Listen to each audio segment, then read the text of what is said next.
Thank you for tuning in to Zim Newsbeat TV.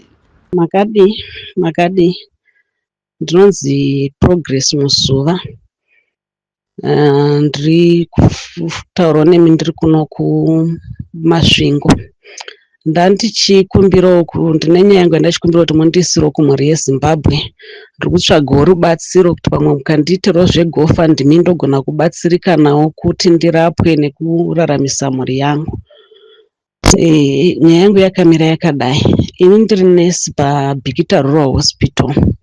Saka musi wa13 August 2018 ndakadedzwa ndichinzi ndiexcote patient yematernity kubva paBhikita Rural Hospital kuenda Sovera Mission Hospital. Saka tichibva nepatient yanga iri stable, but on the way patient yakangotanga kuve violent, kutotanga kupenga, akutongoti ndakuda kujamba, achitoda kujamba muambulance, achirovera mawindo eambulance kuti atojamba akomite suicide. Saka ndaizama kumurambidza kuti asajambe, saka ndaimubata ndichikakatana naye ndichimudzikisa kuti asabude pawindo paairovera mawindo, achiputsa mawindo eambulance kuti abude. Zvakatora nguva achingodaro, ndaimisa driver weambulance but anga asingazvinzwi driver. Ndaina driver anonzi Mr. Mbera. Papari pakati peusiku around 12 midnight.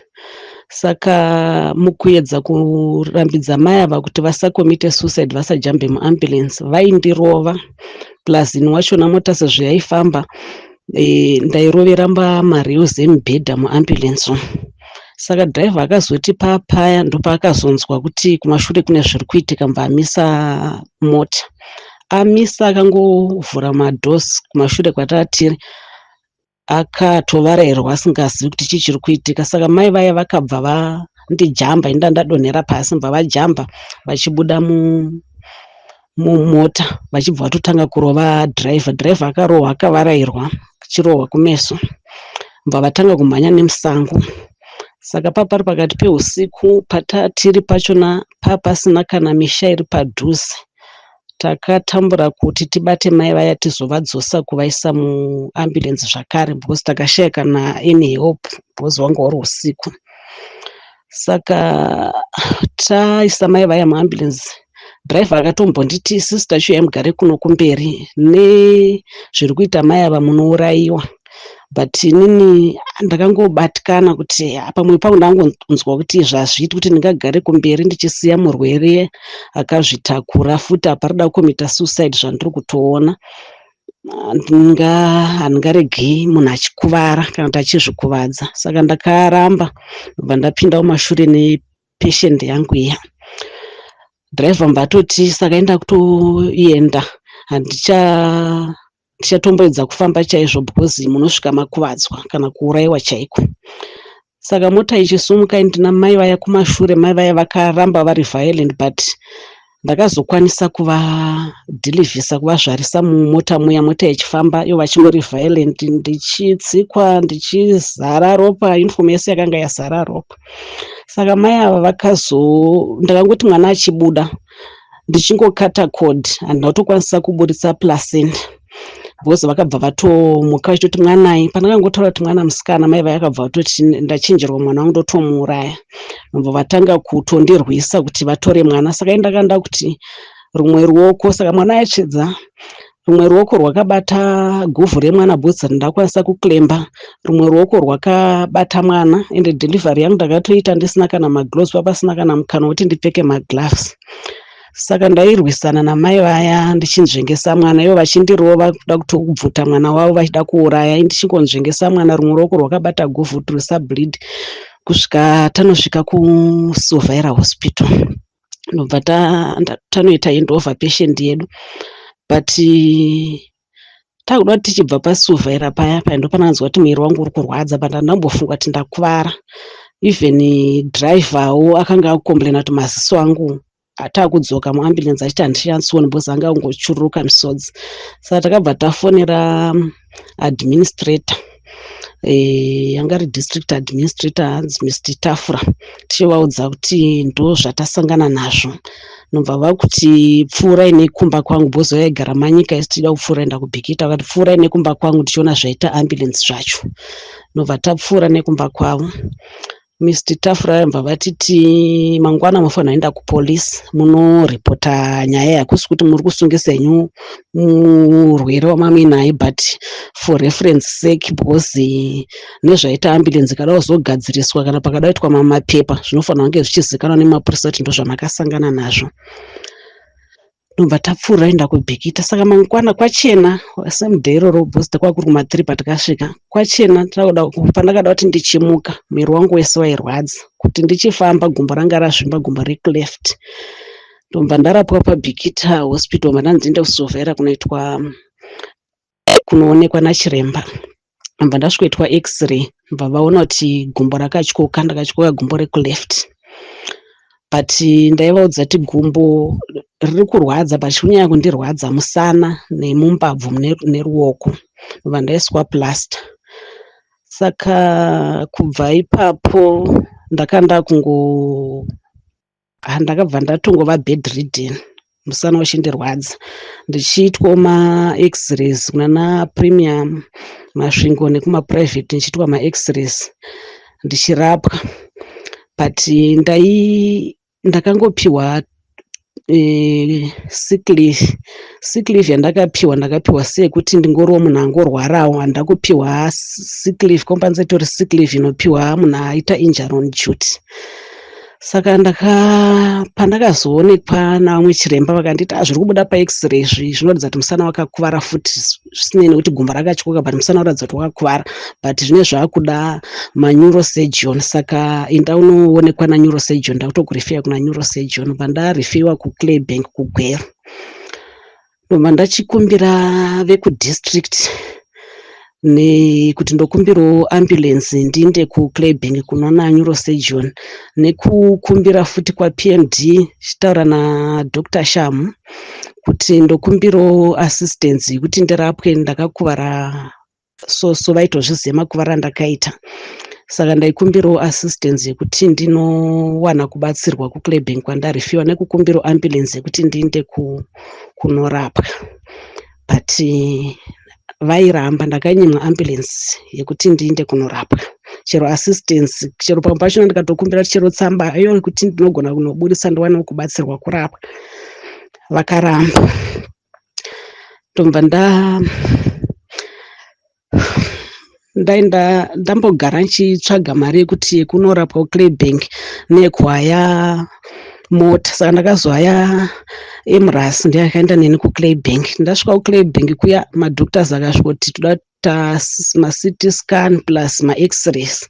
Ndobva ndaitwa, mbva vati musana kuratidza kuti wakakuvara, but kuti tinyatsoziva wakakuvara zvakasvika papi uye pakanyatsokuvara ndepapi, toda kuti uitwe MRI, but inongoitwa kuHarare nekuBulawayo.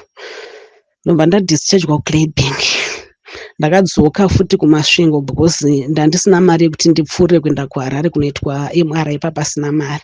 Ndadzoka ndakumba, ndobva ndafona futi kudistrict ndichikumbira assistance kuti ndiwane mari yekuitwa MRI, but hapana chandakapiwa. Ndichifonera futi kwaPMD, hapana futi rubatsiro rwandakawana. Ndobva ndazowanawo mariya.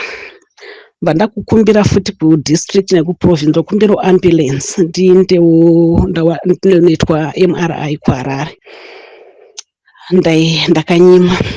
Saka ndaitohaya makombi evanhu vobvisa maseats, ndozowaridzirwa mattress because ndanda bedridden, singagoni kana kugara kana kuita sei. Ndobva ndanoitwa MRI, ndokudzokera futi kuClaybank kuna chiremba vaya kuna neurosurgeon kuti vanoona ma-results. Ndopandakaudzwa naneurosurgeon kuti musana wakatyoka, saka panotoda kuitwa operation, ndokutoti zviite, musana wakatyoka. Ndobva vandipa quotation yeoperation. Nenyaya kuti ndandisina mari, ndakadzoka futi kuMasvingo. Ndobva ndagara ndichikumbira rubatsiro kuministry kuti ndiwane kurapiswa, but handina kana assistance yandakawana. Saka ndakangoti sick leave yangu ndakangoti 2 months dzekutanga ndiri pasick leave ndobva ndakapiwa mari yangu yakakwana. 3rd month yakabva yairi hafu salary ichibva yatokatwa ndandisina mari yandandichiri kuwana. Saka ndaifona kuna district HR anonzi Mr. Daga ndichivakumbira kuti kundigadzirisirewo leave yangu sezvo ndakakuvarira pabasa ndipiwe compensatory sick leave ndimbowanawo mari ndiwane kubatsirikana ndiri kurwara.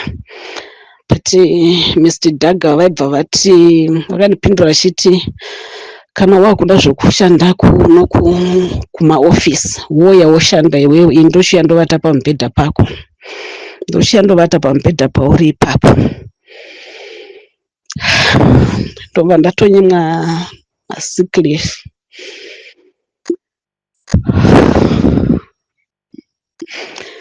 Ndobva ndavakumbira ndikati ko ndokumbirawo kuitwa medical board, sezvo ukaitwa medical board ndogona kumbodzoserwa pasalary kana kuti zvine zvabuda mubhodhi ndogona kuti ndogona kubenefitawo nditisewo medical board.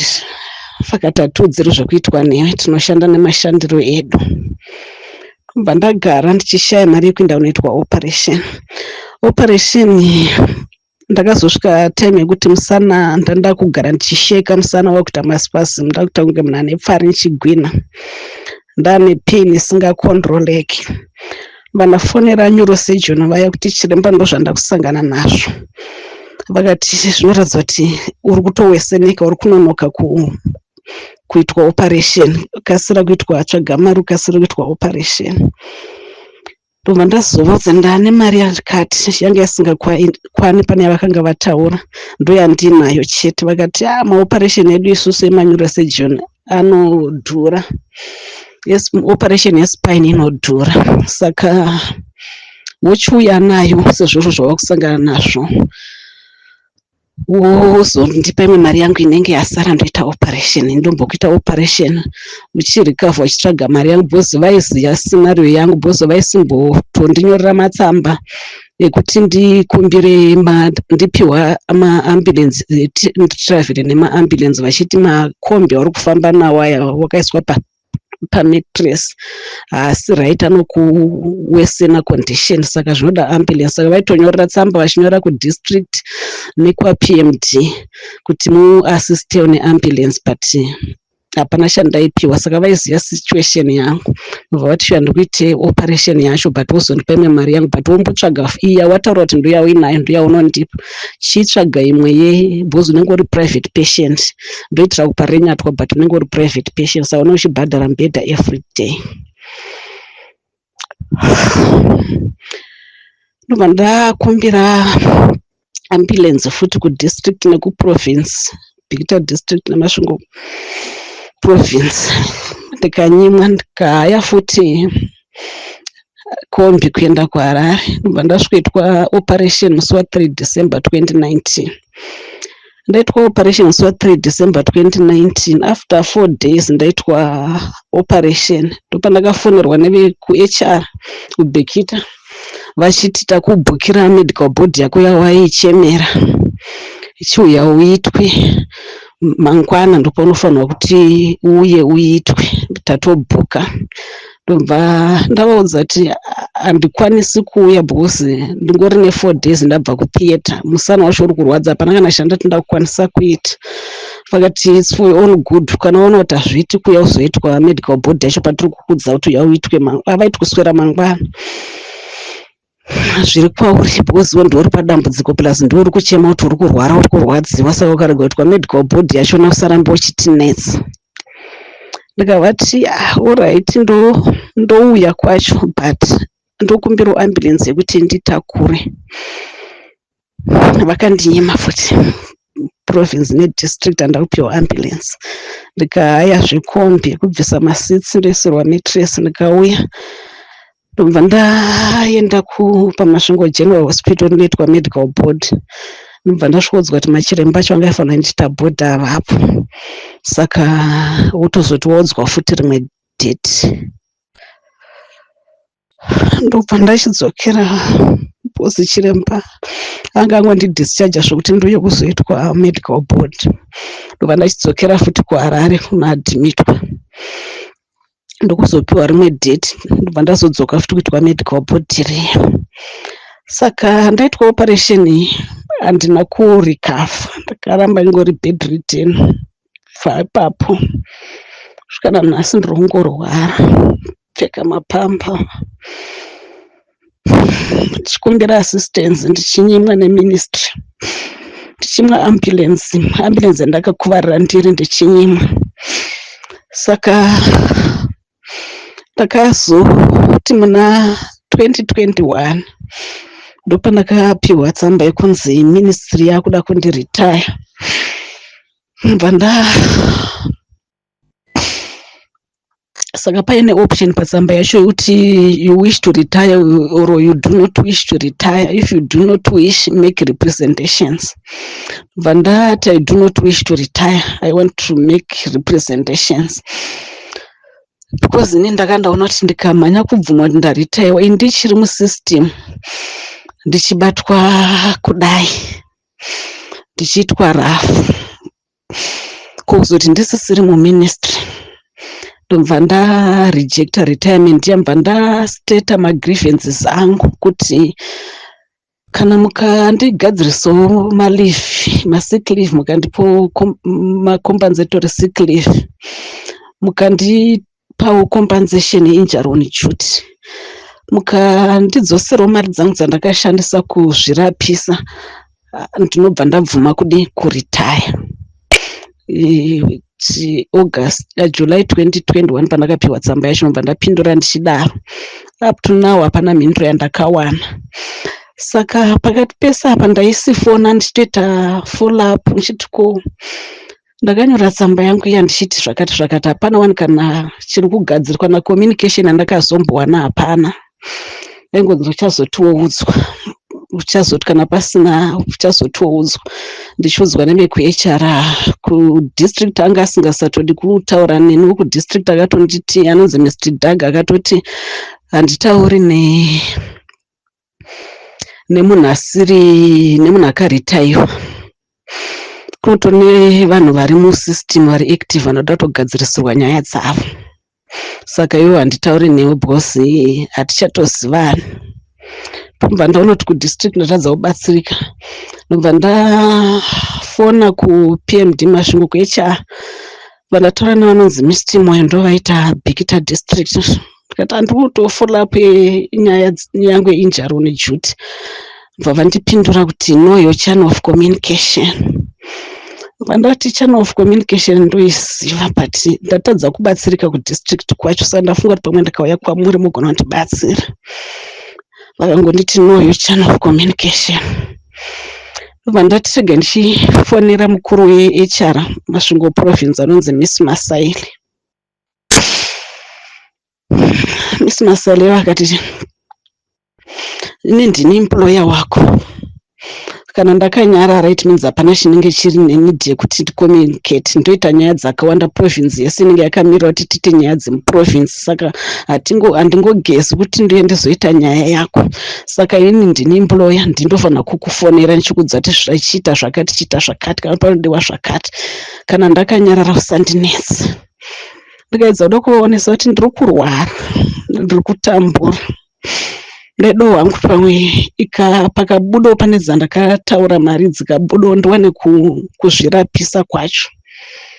Ndobva vangondipindura izvozvo kuti handisati nanengo yekuita nyaya yako, ndichazoti ndakuudza inini kuti zvakati sezvo ndiri neemployer wako. But kubva ipapo sinawo 7 years meno kuti havasati vaona nguva yekundibatsira here nyaya yangu. Saka ndakazoramba ndichingorwara, ndichingori in and out mazvipatara zvakasiyana, ndichinana naMupilo, Harare hospital, anaparire Nyatwa, Masvingo provincial, ndichiedza kurapwa. Kusvika 2023 ndopandakanzi ndakunyanyisa kurwadziwa kwacho, ndopandakanzi ndiitwe futi imwe MRI. Zvikandinetsa ndakanonoka kuti ndiitwe MRI nekuda kwokushaya mari plus transport yekuti ndiende kunoitwa MRI. Pandakazoiwana ndobva ndaitwa neurosurgeon. Madhokuta mbva vataura kuti musana uyu wakatyoka.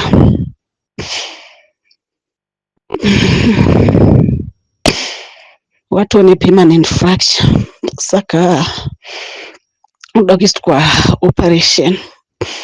Saka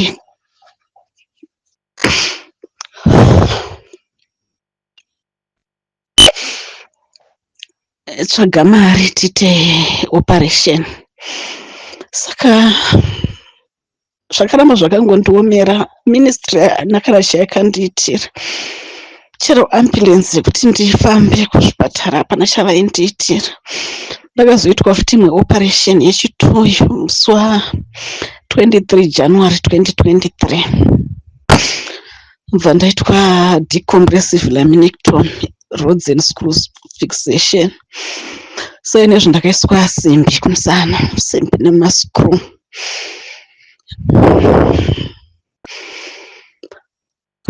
Saka ndiri kungorwara. Chanetsa ndikanzitwa chakati ndiri kutadza kuzviita in time nenyaya yekushaya mari, kutenga zvikwanisiro kana kuenda kumareview chaiyo, chero kuita physio chaiyo. Handisi kuitwa patinenge ichinzi ndiitwe, but handisi kuitwa nekushaya mari. Kuenda kumareviews ndakapedzisira muna September 2023. Ndakandanzi ndidzoke early October 2023, but nanhasi handisati ndaenda kureview, ndiri kushaya mari because vakanga vati ndinoya nemadynamic x-rays neMRI vachida kuona kuti zvakamira sei simbi dzavakaisa, because ndonzwa kubayiwa kuti ndichipinduka kana kuti kutsika negombo rekwa-right ndichibayiwa. Saka vaifunga kuti pamwe pane simbi dzakamuvha kana kuti maskuru akamuvha. Saka vaida kuona neMRI kana kuti dynamic x-rays. Nanhasi asati ndaitwa, ndiri kushaya mari plus transport yekuti zvendinde kuHarare kwachona ndiri kuishaya. Saka ndaona zvichinetsa kudaro kuti mari dzangu dzibude. Pane tsamba yakazolika last year 2024 yairatidza kuti yakanyorwa kunzi ndakaritaiwa 31 January 2022, but ministry haina kumbondipa tsamba iyoyo. Ndakandarejecta, vakandiritaya against mai uyo havana kundiudza kusvika pazongolikawo tsamba yandakaona June 2024. Ndopakati hama dzangu akati saka kuno kumazvinhu zvosiri kubatsira, regai timboenda kuhead office tinonzwa kuti zviri kumbofamba sei, because havangati havasi kukurapisa ukakuvarira pabasa, havasi kuda futi kugadzira mapepa ako kuti urapwe kana kuti mari yako ibude. Ndobva vaenda kuhead office. Saka vanoti munhu vakasvikosangana naye kuHR kuhead office vachitaura nyaya yavo kwayaingoti haana kuritaiwa. Munhu iye haana kuritaiwa achiri pabasa. Rinogota ari pabasa sei iye munhu makakata salary yake 2019 haana kana chaakazombowana. Ndopavakabva vazoburitsa picha yetsamba iya yakalika iya, vakati ko itsamba iyi iri kurevei rwe, kose musina kumuudza 2022 dai akawana mari yake 2022 pamwe angadai akatozvirapisa akapora. But tsamba yemanje makainyora sei kuti munofosa munhu kuritaya? Yaitaura zvichemo zvake. Kwai the lady avaitaura naye kwai akatoti Mwari vachiri kundida, dai tsamba iyi yaonekwa maenda nayo kumwe kunhu kana kune imwe office kana nevanoziya mutemo, ndaichajiwa kana kudzingwa basa because ndakainyora. Anonzi Miss Rumbidzai Ndanga kuhead office kuHR. Ndakainyora. Ndakangoita overlook, handina kumbotarisa zvemarepresentations anga akatachiwa patsamba yacho. Saka ndakangoita overlook ndikaritaya against iwewe yemunhu. Vakati ko tsamba, bosi tsamba yakanyorwa zvekuti vari kuti handina kukuvarira pabasa. Vakati ko zvamakanyora zvekuti munhu handina kukuvarira pabasa, muri kuzviona kupi munhu akakuvarira muambulenzi achitori nepatient, ende patient nanhasi mupenyu, mwana wake mupenyu, vese vapenyu vanavo. Zvikanzi ndakaita mistake, ndangojaira kuti vanhu vanoritaiwa hapana munhu anembenga akaita zvekukuvarira pabasa. Saka ndakangoita futi overlook ndikanyora ndichidaro. Vakati saka zvochinzwi imi makatoprocessa SSB, iri kutoti makatoprocessa, makaendesa tsamba kuSSB ikatoprocessa kuti munhu aritaiwa. Akatobuda TB number, but mapepa makaendesa ari kuti munhu haana kukuvarira pabasa, mari chero ikabuda yacho ya2022 yenesvita 2024 haichisiri mari nenyaya yeinflation. Plus hapana zvemari nyaya yekuti makamuti haana kukuvarira pabasa, saka hapana mari yaanowana.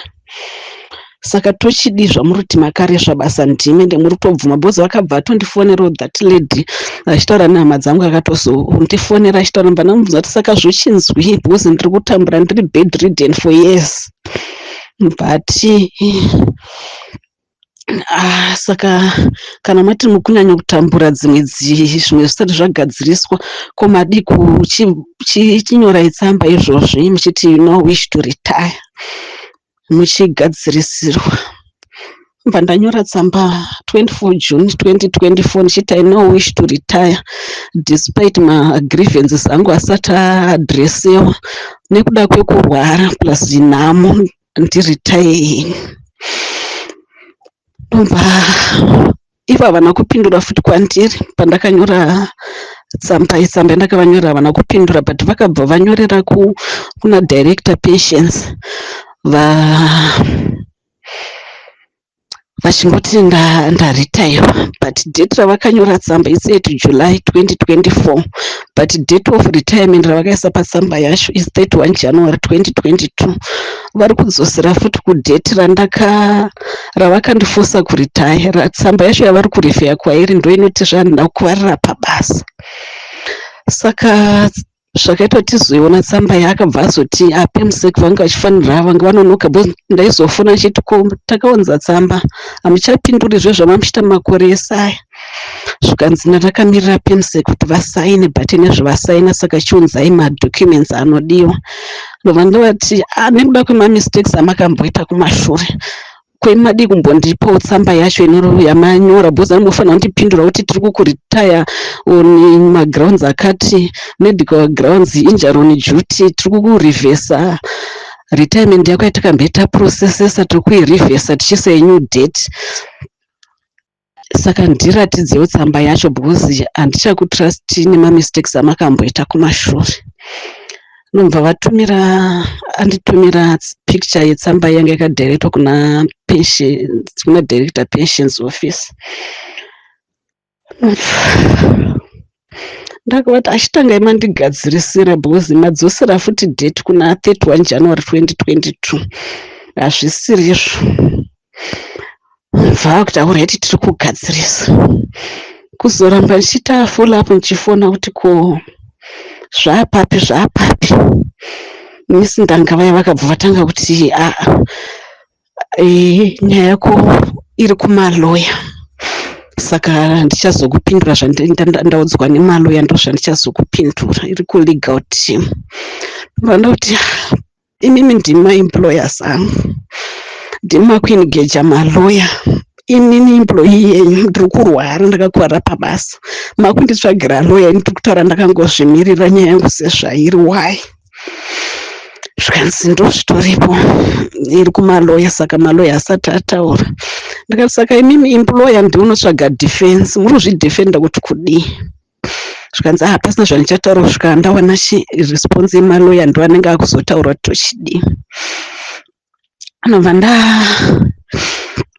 ndati kwapermanent secretary.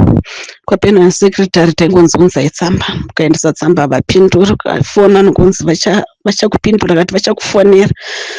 Ndobva ndaona kuti handisi kubatsirika, ndakati ndiende kwaminister. Bva kwaenda hanzvadzi yangu kwaminister achiti ndokumbirawo kuona minister pamwe vakambonzwawo nyaya yedu.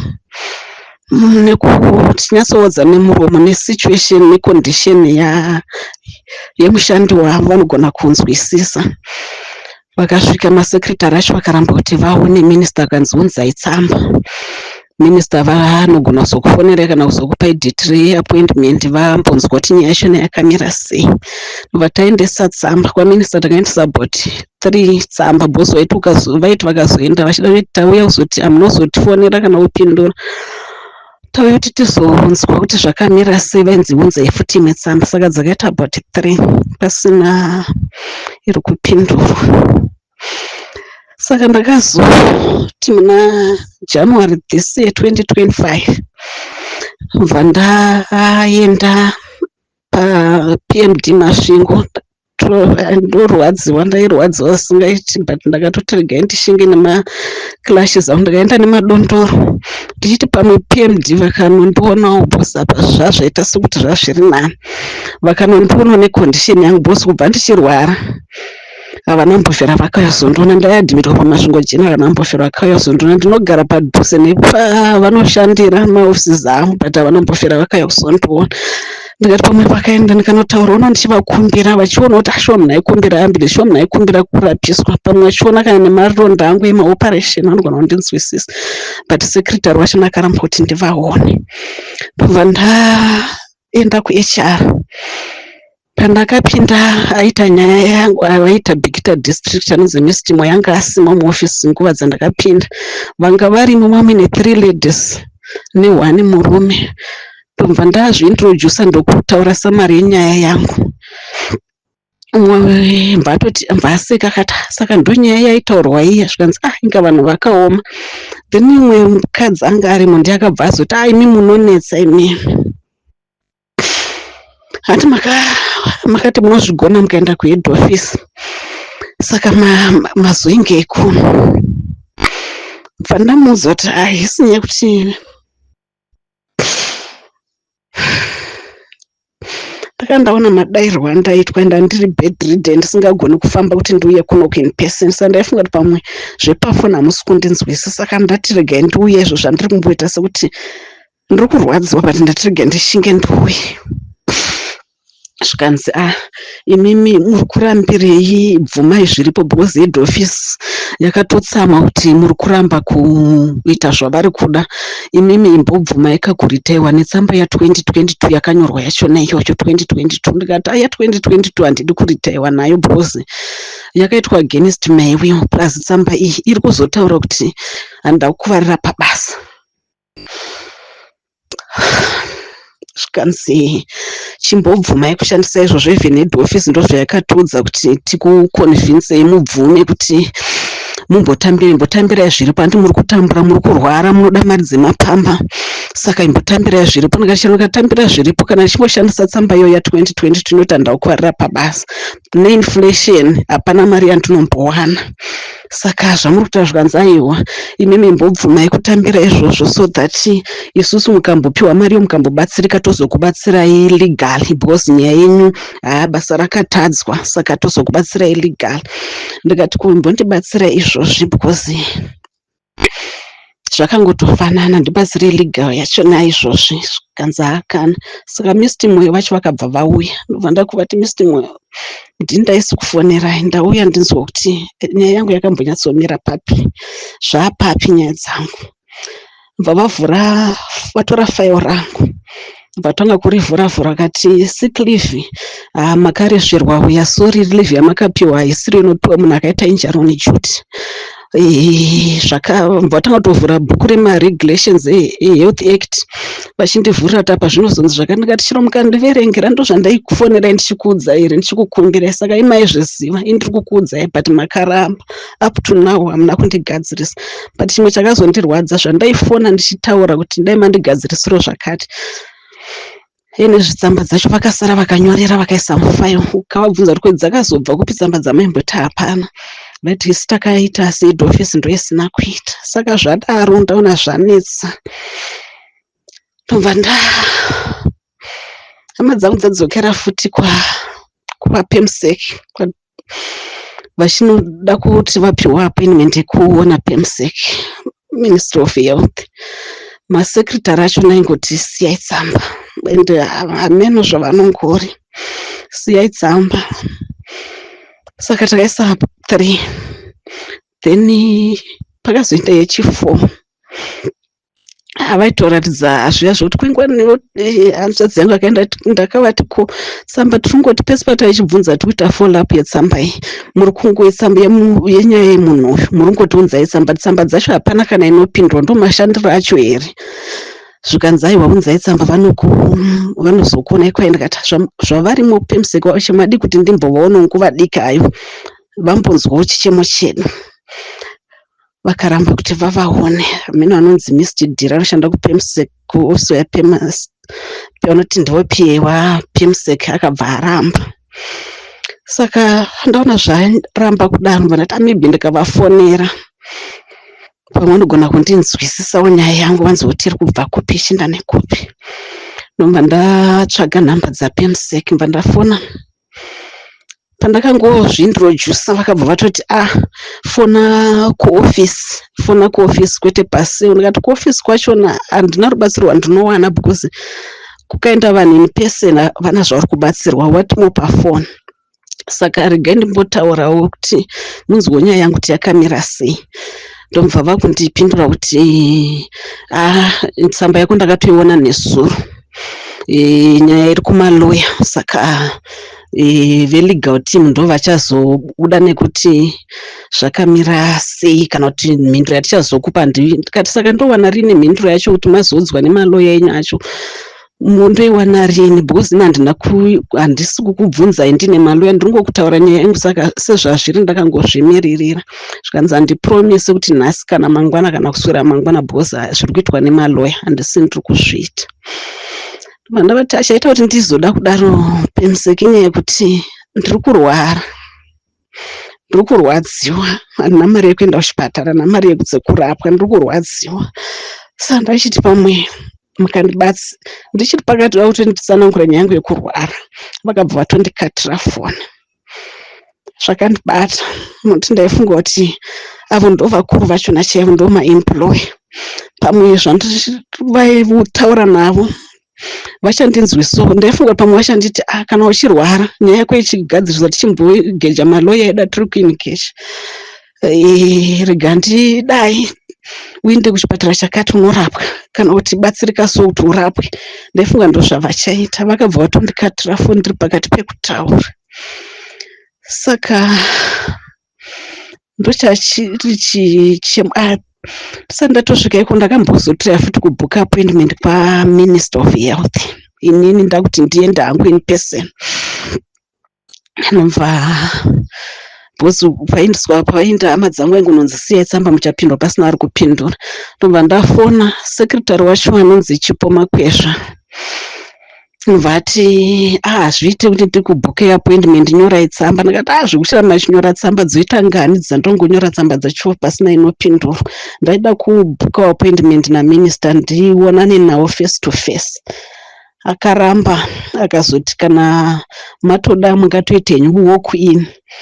Vanamuti walk in haiiti necondition yangu because kubva kumasvingo handisi kupiwa transport neministry ndiri kuhaya makombi evanhu kuti inotobviswa masisi ndoisiwaridzirwa matress ndorara ndokutravhera kwandinoita. Saka zvewalk in ndahaya mota yemunhu ndoyandoita walk in ndoona minister vacho vachinzi havapo kana kuti vakabatikana varipo zvanasi havakwanisi kukuona ndochidii ndahaya mota. Saka ndaida kupiwa date reappointment unyanzouya ndichiziva kuti ndiri kusvikovaona. Mbva vamboramba vachitsika mbva vazondipa date remusi wa17 March 2025. Ndichitoti ndiri kuenda mangwana kuappointment yangu kwaMinister. Ndo pavakafona kumapast 9 to 10 manheru iri Sunday manheru kuti appointment yenyaya yakanselewa Minister avapo. Hamukwanisi kwanzi varipo but hamukwanisi kuvaona mangwana saka takansela.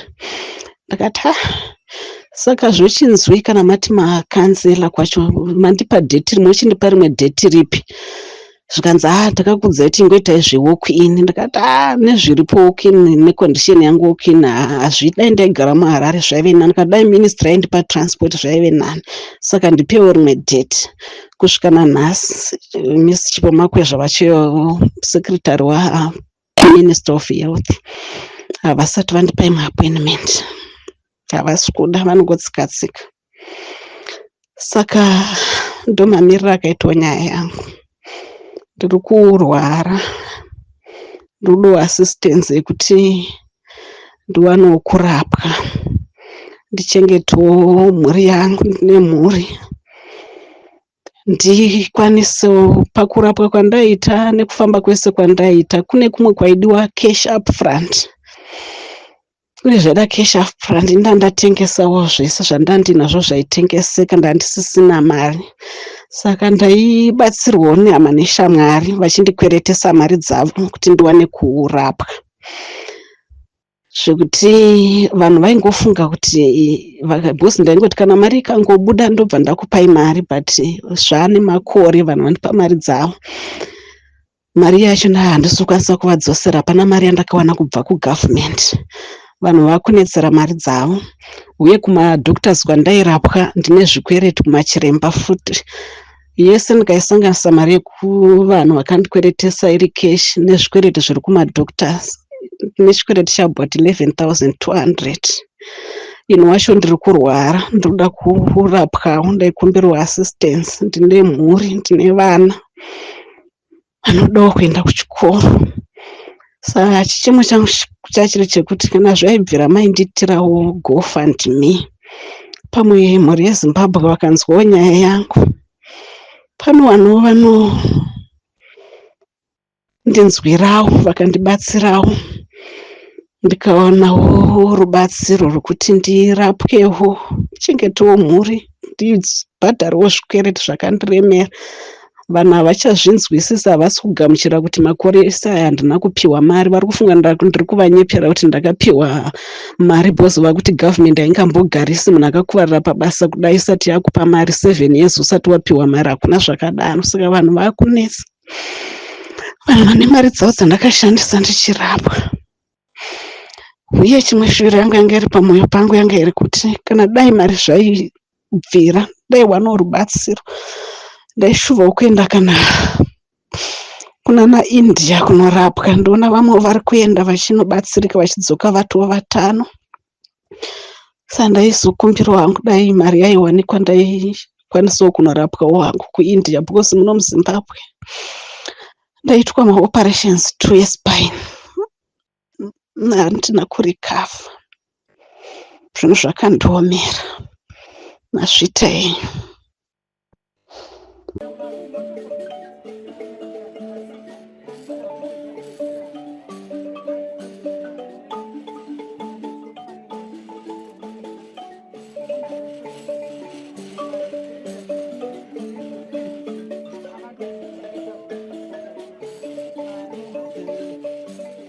Thank you for tuning into Zim News Beat TV.